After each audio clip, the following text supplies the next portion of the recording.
Bapak yang sudah memberikan pertanyaan tadi. Ada Bapak Jack Lasi, terima kasih. Kita lanjut lagi ke pertanyaan yang berikutnya. Silakan. Bagaimana cara kita menghadapi orang tua yang suka mengutuk dan sangat bangga dengan kutukannya itu? Mohon penjelasan. Bagaimana cara menghadapi orang tua yang suka mengutuk ya? Ini berarti sikap anak kepada orang tua yang suka mengutuk, ya toh? Yang pertama, saudara harus mendoakan, ya. Mendoakan orang tua, minta Tuhan menolong, sebab firman Allah berkata, hati raja itu di tangan Tuhan seperti batang air yang dialirkan oleh Tuhan kemanapun Tuhan mau. Raja di situ perwakilan manusia lah. Maka saya yakin hati orang tua kita, entah papa, entah mama, atau orang siapapun yang membenci kita, Tuhan bisa rubah. Bahkan Alkitab berkata, kalau Tuhan berkenan kepada jalan seseorang, ya, orang yang memusuhi kita pun bisa jadi teman. Saya ingat itu ayat di Amsal ya. Semoga saya tidak lupa, Amsal 16 ayat 7. Jikalau Tuhan berkenan kepada jalan seseorang, maka musuh orang itu pun didamaikannya dengan dia. Jadi ya kalau ada orang tua model begitu ya kita harus banyak berdoa. Ya lalu kemudian kitanya sendiri harus pastikan bahwa hidup kita benar. Hidup kita bertobat, hidup kita penuh hormat orang tua. Karena saya lihat ada kasus begini. Banyak orang tua akhirnya tidak tahan mulutnya. Dia mengutuk, memarahi, menyumpahi anaknya. Berharap anaknya mati, masa depannya rusak, pernikahannya hancur dan lain sebagainya. Karena memang ini persoalan yang kita sering lihat. Karena memang anaknya tuh sangat kategori kurang ajar gitu loh. Anaknya sangat kurang ajar, anak yang tidak hormat Tuhan. Kalau Tuhan saja dia tidak hormat, jangan harap dia hormat orang tuanya. Ya. Ada yang panggil orang tua tuh seperti panggil anak-anak seumuran dia. Tidak ada bilang bapak atau mama. Langsung, woi, sebut saja nama orang tuanya. Nah ini menurut saya kurang ajar. Ya. Lalu tidak mengikuti. Nah kalau kasusnya kutuknya terjadi karena model seperti ini. Ya tolonglah kalau Anda tidak mau dikutuk ya Anda berubah. Anda berubah sebab ini ayat yang saya baca tadi di Amsal 16 ayat 7 mengatakan. Jikalau Tuhan berkenan kepada jalan seseorang. Artinya kehidupan seseorang itu berubah. Jadi orang tua yang awalnya mengutuk, akhirnya dia menyesali kutukannya itu dan Tuhan pasti bisa menghalaukan itu tidak terjadi. Tapi kita kemudian yang dulu menjadi anak yang paling dibenci, sekarang menjadi anak yang disayang. Saya ngomong ini berdasarkan pengalaman pribadi juga, saudara yang bertanya. Saya tuh kena kutuk ulang-ulang. Kutukan apalagi orang Kupang tuh, aduh, hanya Tuhan yang tahu. Kedua orang tua saya itu saya pernah dengar kalimat ini berulang-ulang. Kotong kalau tahu lupu model begini, ndak kici-kici kotong cek beki mati. Anak sial. Itu maksudnya begini, ini terjemahannya begini. Saya ini kan bermasalah ya sebelum bertobat. Saya nakal, bikin kacau, dikejar-kejar polisi, ditangkap polisi.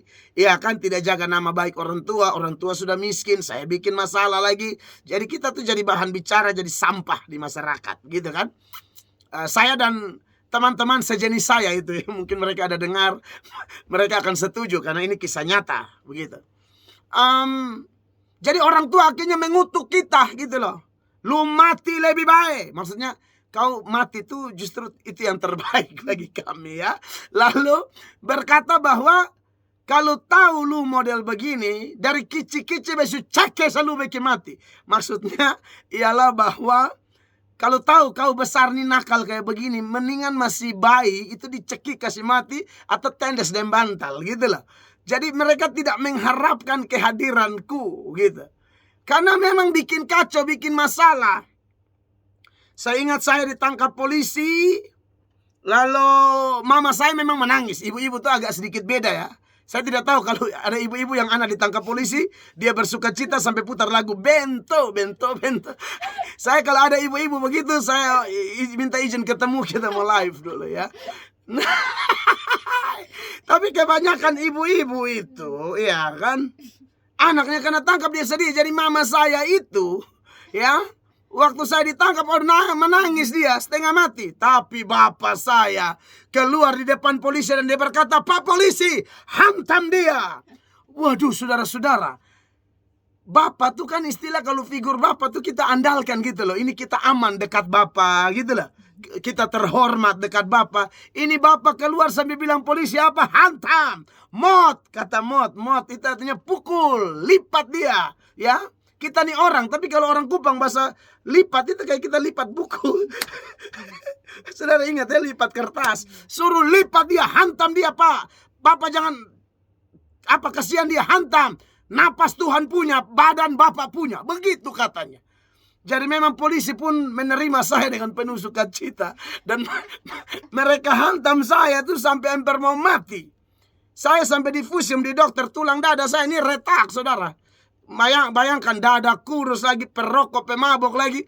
Polisi falungku tonjok di dada tuh, aduh. Itu tikam langsung mereka tanya, ada yang mau ke dokter? Saya langsung angkat tangan, tolong bawa saya. Saya rasa ada empatan nih. Bawa ke rumah sakit Bayangkara nih, Bayangkara Kupang nih. Betul, tulang dada retak. Itu pukulan polisi di dada kurus ya, retak lah gitu loh.